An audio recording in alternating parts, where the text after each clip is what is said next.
Denise Epke, Flint, Michigan, CNN Report. My story is on the recent last Sunday, a week ago from the date posted on this Report.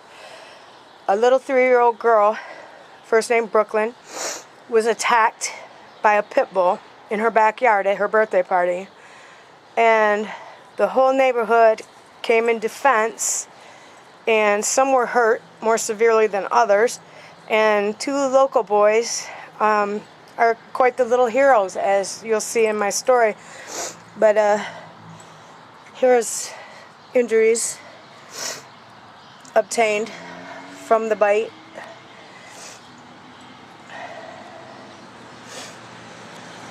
And here's the actual incident report by the police about the attack. And here's my story.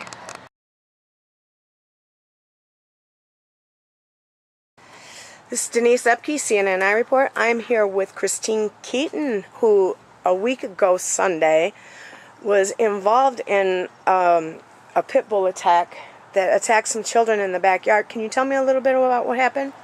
Yeah, it was Sunday afternoon, and I was just sitting on my couch watching TV, and I heard the neighbor kids out in the yard playing, as they do often. However, a few minutes later, I heard just terrifying screams and a ruckus, and I knew that something was terribly, terribly wrong. I jumped up off the couch in my stocking feet and ran outside, didn't even know what I was running into, and ran to their backyard. When I came around the corner, I saw Keith, one of the children that lives next door to me, with a pit bull in a stranglehold. He was down on his knees behind the animal and had his arms wrapped around its neck, choking it and trying to hold it. There was a lot of screaming going on, and there was his brother Tom was also out in the yard. Shortly thereafter, Keith wasn't able to restrain the dog, and the dog broke loose and attacked me, grabbing onto my left forearm, and his jaw locked down. Several neighbors, Al and Steve, neighbors across the street, ran to help and were trying to beat the dog, but his jaw was locked down and he wouldn't release. The noise that had stirred me from my house was the little girl that was attacked, Brooklyn, 3-year-old. Keith had jumped on top of that dog apparently and choked that dog until it couldn't breathe, and it let go of the little girl's head. And by the time I had gotten there, the little girl was already in the house, but the boys, of course, were still outside. One boy did get in the house, Tom, and Keith was still outside. As I said, he wasn't able to restrain the dog, and then the dog broke loose, and I was on my neighbor's back porch. He started biting my forearm and locked down on it. I put my body inside the door and just left my arm hanging out the door for the duration of the attack. And of course there was screaming and crying and terror going on inside the home. The little girl was bleeding from her head. The father that lives next door was holding the baby and trying to stop the bleeding. Eventually I was able to break free from the dog. I believe it was one of the neighbors' attempts at beating the animal outside the door. And crawled into the living room of my neighbors, and the little girl was also in the vicinity of me, and we waited for the police and the ambulance to arrive. So you said to me that you went to Hurley Medical Center, and the doctor took you into surgery for your arm. That's how severe the dog bit you, actually down to the bone. That's correct. And I do have pictures that I will add to this report of your wounds, and I appreciate your time in this, and I think you're a hero too, because had it not been for you going out there, the dog might have turned its, you're kind of like the sacrifice. I'm sorry that you got hurt and everything, but it's just a terrible thing that these dogs are doing this. You hear stories about this all the time, dogs attacking people, and you guys are so lucky that nobody was killed. And We are very lucky, and I just want to comment that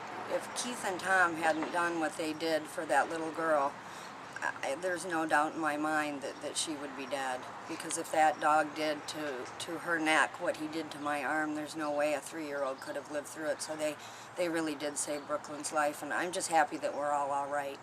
And thank you for your time in this. Thank you.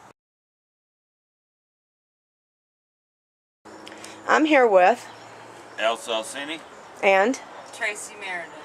and you actually heard the ruckus of the dog attack, and tell me what you did, what part you played.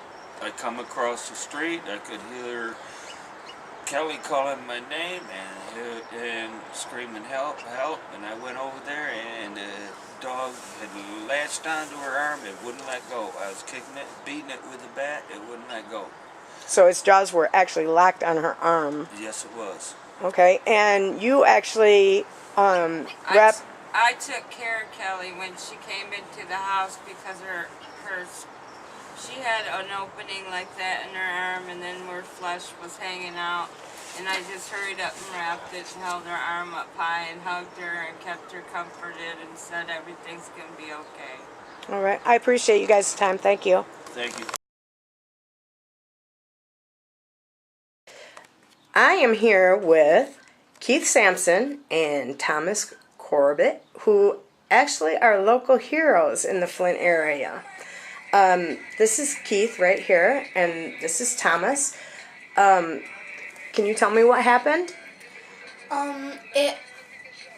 It was Brooklyn's birthday, and we were outside decorating for her birthday, and we started to decorate, and she was playing in the leaf pile that I had raked up for the party, and she was playing in it, and the dog had come running into the yard, and me and Keith were unnotified that the dog was in the yard, and it had bit her head, and then Keith jumped on its back, and he put it in a chokehold, and the dog couldn't get a good grip on her head because Keith was choking it, and then it bit her repeatedly in the head until it got a good grip, and then it wouldn't let go. So, were you scared what made you do that? I mean, you just acted just like... Yeah, Tell me. I don't really remember thinking, like, to jump on it or anything. I just kind of did it. And then once I was on it, I just couldn't let go. Like, even if I wanted to, I couldn't let her get hurt or anything.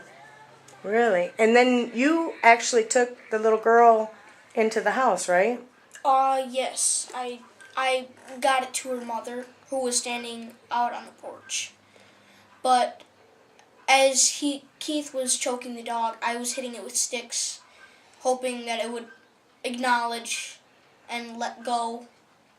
But it eventually had to gasp for air, so it did let go. Wow. You guys are heroes, you know that? Everybody keeps saying that. Well, you are. You did a great thing for the little girl, and you probably saved her life. Yeah, we both, like, talked about it, and we didn't feel like it that night just because we were sick to our stomachs. We didn't eat for a while. Because Kelly... We kind of got used to everybody calling us that now, though. We feel a little bit better about it. You do? Well, you are, and that's a great thing. Thank you. I appreciate your time.